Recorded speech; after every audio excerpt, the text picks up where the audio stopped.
Our word of the week this week is one of my favorite Greek words, paidagogos. And paidagogos is a child leader. Comes from paideia, a little child, and the verb ago, I lead. And it's important for us to note that paidagogos is not teacher. Teacher is didaskalos. Some of the older translations have used the word teacher or master to translate paidagogos, but paidagogos is a child leader who is not an educator in an academic subject. This is usually a slave. The paidagogos was usually a slave, and the job was to escort minor children and to get them either to school or to someplace else that they needed to be, and to ensure not just their safety, but their proper behavior in public before the child is old enough to be responsible for himself. So this is like a child minder who is there to instill good manners, proper behavior in public, and to escort the child, but not an instructor in the sense of a teacher. So we're going to look at two uses of this word today. The first one is in 1 Corinthians chapter 4, and we're reading verses 14 through 16 with the Koine supplied. I do not write these things to make you ashamed, but to admonish you as my beloved children. So remember, paidagogos are assigned to children to escort them. So this makes sense that this is about Paul's figurative beloved children. For though you have countless guides, murius paidagogus, in Christ, you do not have many fathers. For I became your father in Christ Jesus through the gospel. I urge you then, be imitators of me.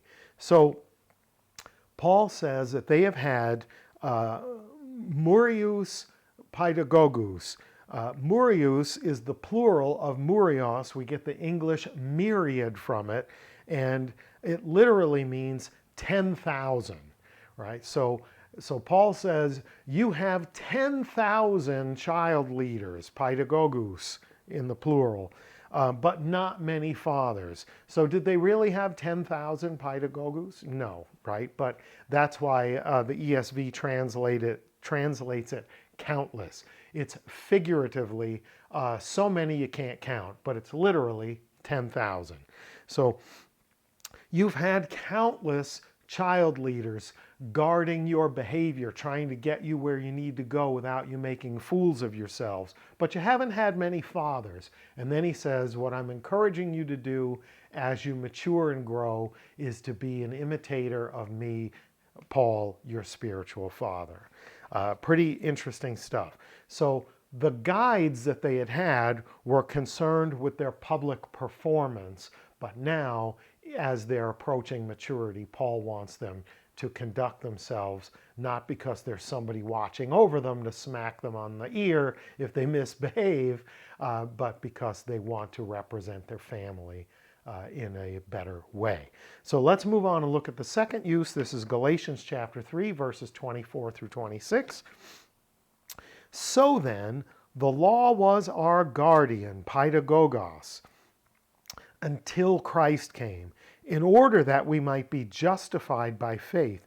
But now that faith has come, we are no longer under a guardian, paidagogon, for in Christ you are all sons of God, huioi, sons of God through faith. So, Paul says to the Galatians, the law functioned as a child leader, a paidagogos. How? Ensuring proper conduct. Until when? Until Christ came. But after Christ came, or after you came to Christ, after you came to faith, you're no longer under the supervision of a child leader. Why? Because now, he says, you are sons. Let's look at that word sons, huios, and notice something about it. Huioi is the nominative plural of huios, the nominative singular, and it is a masculine noun. Why does that matter? Because when speaking of children who were still minor children, they were spoken of in the neuter. Paideia or techna, these are children who are asexual, who are not seen as adults yet. But huios in the masculine means an adult child, a child who has reached an age of accountability and responsibility. So when Paul says, you used to be under paidagogos, you were minor children, but now that you've come to faith in Christ, you're huioi, you are adult children, you are accountable, you've reached your majority, and you now keep yourself in line rather than being supervised by a servant who is appointed by your father to monitor your behavior and keep you out of trouble. So what does Paul say? Now, as children in Christ, you're accountable and independent, and you're not being supervised. You now operate as independent agents. Pretty great stuff, pretty fascinating stuff. So, the paidagogos was a child leader who supervised and made sure you didn't show your backside in public and act a fool, but that you represented your family well.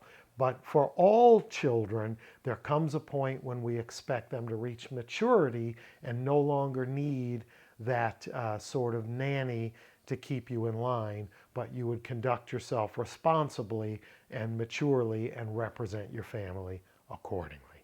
Paidagogos, great word of the week, child leader, not teacher, not didaskalos, but a servant to help you get to maturity and do so in a decent way.